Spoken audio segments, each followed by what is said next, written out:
votre école. Pour la plupart d'entre vous, vous êtes là depuis des années, on vous a reconnu sur ce clip qui date, donc depuis la classe de CP. Et vous allez, je vous le souhaite avec l'aide de Dieu, emprunter chacun son chemin et réussir dans sa future vie. Peut-être que vous aurez une petite pensée pour nous à un moment donné, et peut-être que vous allez mieux réaliser ce qu'on a essayé de faire ici avec vos enseignants depuis des années. Parce que on peut le revendiquer, on a, en toute simplicité, en toute humilité, on a notre propre identité ici. Si on veut essayer de comprendre, et vous allez le réaliser quand vous quitterez l'école, si vous voulez comprendre rétroactivement où on voulait en venir avec vous, vous pourriez tout simplement vous référer à un épisode biblique dont nous allons parler Shabbat prochain.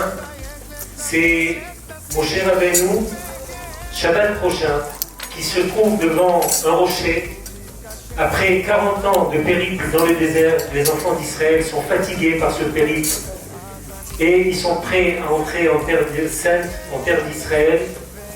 Moshe Rabbeinu est devant un rocher, les enfants d'Israël réclament à boire, ils ont soif, on veut boire, ils réclament beaucoup de choses, les enfants d'Israël. Là, ils réclament à boire.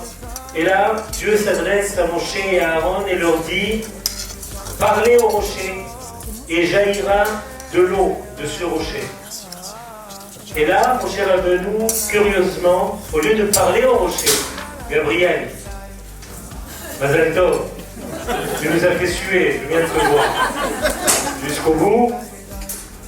Au lieu de parler au rocher, Moshe Rabbeinu, que va-t-il faire? Il va frapper le rocher. Il va frapper une première fois, et puis il va frapper une deuxième fois.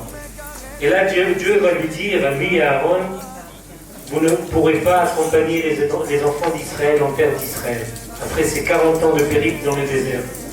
Pourtant, 40 ans plus tôt, les enfants d'Israël, l'ancienne génération, a vécu exactement la même scène avec Moshe et Aaron.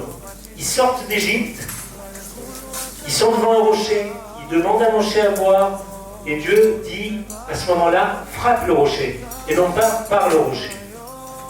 Comment interpréter cela? Nos maîtres expliquent ça de la façon suivante. L'ancienne génération, comme la mienne, était une génération d'esclavage. Donc, elle ne pouvait comprendre que le langage de la force. Il fallait frapper. Mais la nouvelle génération, ça c'est vous, ne pouvait entendre et comprendre que la communication, le dialogue. C'est pourquoi, avec beaucoup de patience, même s'il y a des jours qui sont plus difficiles que d'autres, nous nous sommes efforcés de vous parler en permanence et de vous raisonner. Et vous êtes d'ailleurs assez nombreux à avoir une petite histoire individuelle avec nous, que ce soit avec l'un de vos professeurs, avec l'un de vos éducateurs, M. Aziza, M. Zenou, le Rabbi Fergan bien sûr, et d'autres. Nous nous sommes efforcés de vous parler. C'est le secret de notre école. Vous pouvez le divulguer, parce que nous on sera heureux que le même principe soit adopté de partout. C'est le principe de la communication. Et en parlant de communication, vous allez quitter l'école. Il y a une autre forme de communication qui est importante. J'insiste auprès de vous. C'est celle qu'on peut entretenir avec celui qui est là-haut. C'est la communication permanente. Quand on parle avec celui qui est là-haut, d'abord, on prévient tout problème, parce qu'on se souvient qu'il est là. Si on sait qu'il est là, on adopte une attitude adaptée.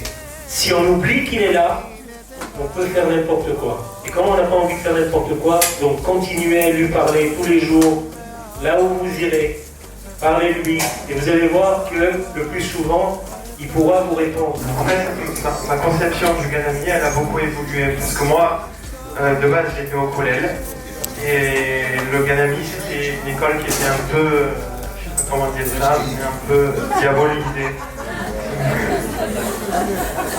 Et donc moi le premier jour, je croyais que bon, le ganami c'était l'excentrisme, etc. Donc j'ai pris la décision de mettre un pantalon vert. C'était le premier jour. Et j'ai vite déchanté lorsque j'ai eu mon premier cours avec M. Singolani, qui est arrivé en basket rose. J'ai dit beaucoup rose. Et donc ça c'était en fait ce que M. Singolani véhiculait par ça, c'est que ici c'est pas tout ce qui est extérieur qui compte, mais c'est plutôt à côté quoi. Et donc voilà, ça c'était ma première entrée au Kheder. Ensuite je me disais qu'au Ganami, les coupes c'était les cheveux longs, les cheveux attachés, tout ça. Et lorsque j'ai vu Monsieur Lévy, j'ai vite déchanté.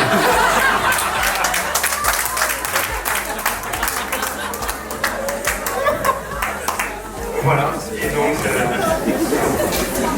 en 5 ans, j'ai beaucoup évolué, je remercie beaucoup le Canada.